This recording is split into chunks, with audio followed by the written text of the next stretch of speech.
Intervenciones a realizar en los muros de carga dañados. La intervención en general depende del estado en que se encuentre ese edificio y de la gravedad de la lesión, de la evolución y de la causa. Las medidas alcanzarán al elemento completo o solamente a zonas puntuales.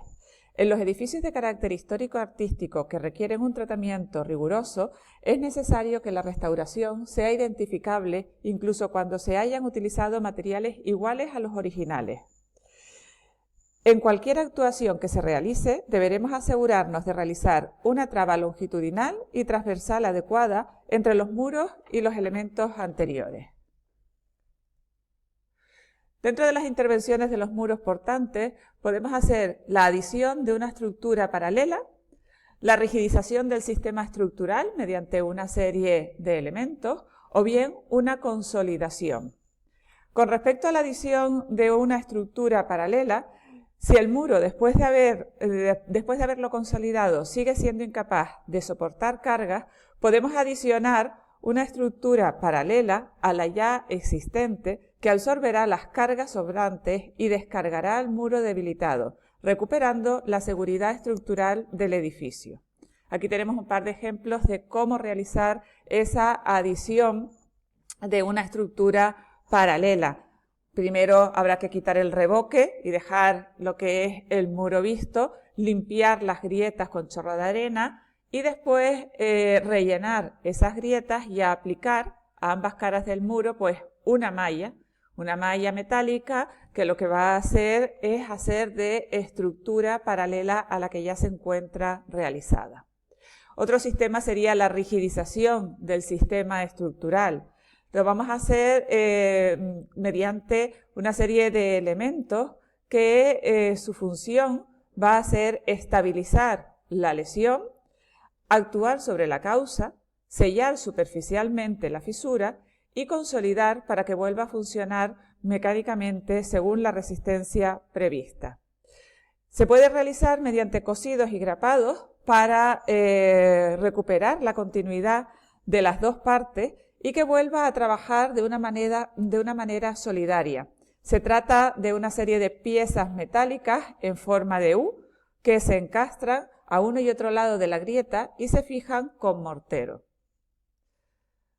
Se pueden realizar también a través de cosidos de madera, que consiste en intercalar piezas de madera en el sentido de las hiladas en el momento de su construcción, o bien cosidos mediante inyección de resina epoxídica de dos componentes.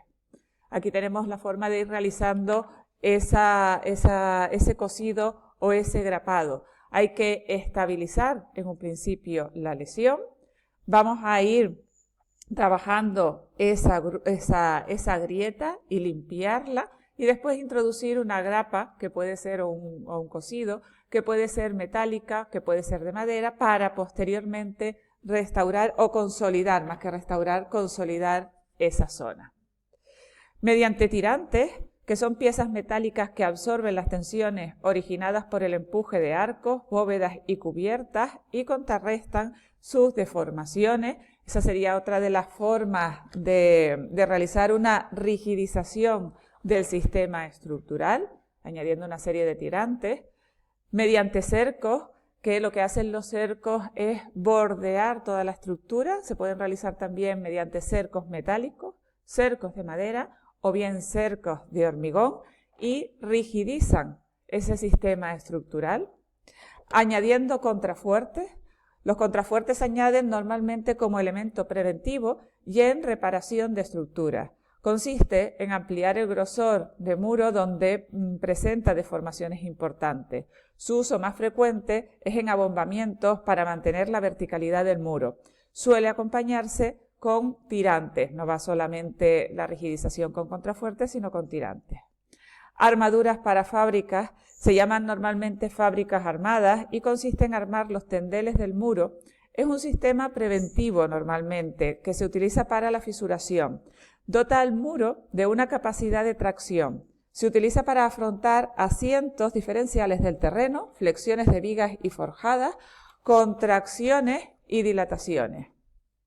Consolidaciones de muros de carga mediante el relleno de huecos aumenta la capacidad portante de una sección del muro, logrando recuperar la capacidad interna debilitada por aparición de fisuras verticales de compresión. Hay que realizar un estudio previo que determine la sección del muro a intervenir y el proceso a seguir, y un estudio posterior que valore los resultados obtenidos. Consiste en introducir materiales ligantes, normalmente morteros fluidos de cal o cemento, o bien inyección de resina sintética, en el interior de los huecos, llenando los huecos y desplazando materiales externos. Se realiza a una presión controlada para evitar daños posteriores y se rellena siempre de abajo hacia arriba. Podemos consolidar utilizando una serie de pasadores transversales que se aplican en muros de doble hoja y que no se trabaron en su proceso de ejecución. Al no trabarse es cuando se producen en estas hojas un abombamiento. Entonces, consistiría en colocar esos pasadores metálicos de un lado a otro, como los que tienen en la figura, atando la zona debilitada, reduciendo las tensiones existentes y aumentando la capacidad de carga del muro. Bien también mediante revestimientos armados. Se colocan en cada cara del muro un revestimiento armado formado por una placa de hormigón armado con una malla electrosoldada con un grueso superior a 5 centímetros. Se realiza todo esto mediante un encofrado con un picado previo del muro. Lo que hace con este sistema de revestimiento armado es aumentar la capacidad a compresión de ese muro. Y por último tenemos la retícula cimentada. La retícula cimentada que combina el cosido con la consolidación de pasadores transversales. Se introducen en el muro mediante perforaciones de barras de acero fijadas con morteros.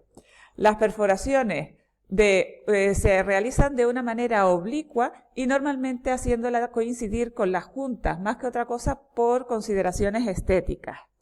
Este sistema aumenta la rigidez del muro, la capacidad de trabajo, y se puede realizar también con armadura posttensada, mejorando así los resultados.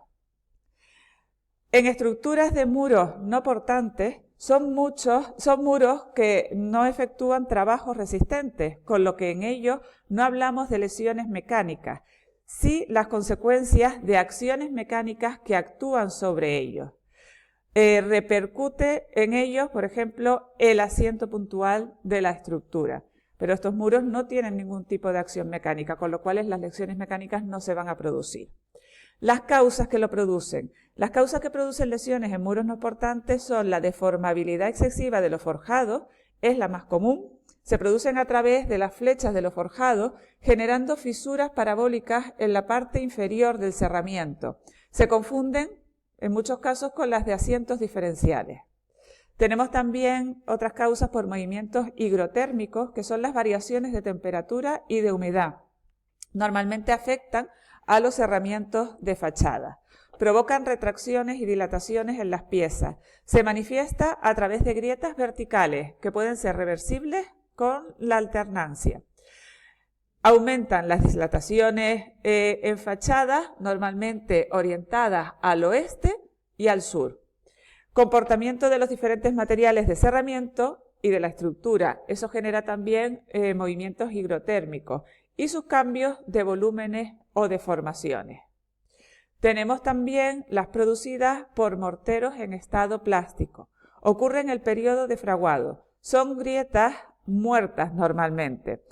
Fisuras que suelen aparecer de forma horizontal y vertical y que forman la fisonomía del pórtico para evitarlo, no rellenar, cuando estemos en el proceso de ejecución, no rellenar la unión entre el muro no portante y el forjado. Esa sería una de las soluciones, pero es una solución preventiva.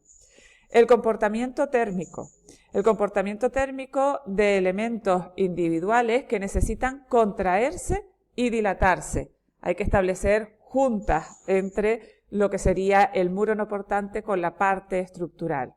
Comportamiento mecánico de los materiales. Ladrillos, bloques que vienen unidos con mortero y que deben de comportarse de manera al unísono, con el mismo coeficiente de deformación. Si esto no ocurre es cuando se empiezan a producir grietas o fisuras en esos muros no portantes. Empujes horizontales que pueden ser debidos a la dilatación de la estructura o bien a los pandeos de los pilares.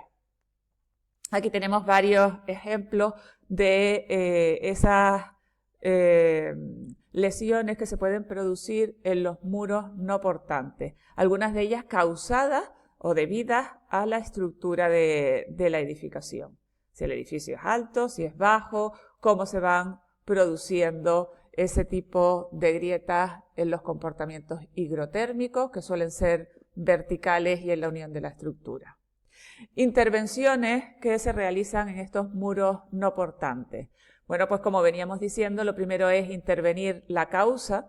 La causa podría ser de movimientos de la estructura, y si es de movimientos de la estructura, primero tenemos que estabilizar ese movimiento, pues si son recalces o son refuerzos, es decir, lo primero que hay que atajar es la causa. Después hay que generar una independencia entre la estructura y el cerramiento, ya que el cerramiento no va a resistir ningún tipo de carga, es decir, dejar una holgura entre el elemento estructural y el cerramiento. Normalmente esto se hace a base de introducir juntas de retracción en el paramento. Y una vez hemos intervenido la causa, lo que hacemos es reparar los síntomas, tal y como hemos visto anteriormente, hacer intervenciones en esas grietas o en esas fisuras.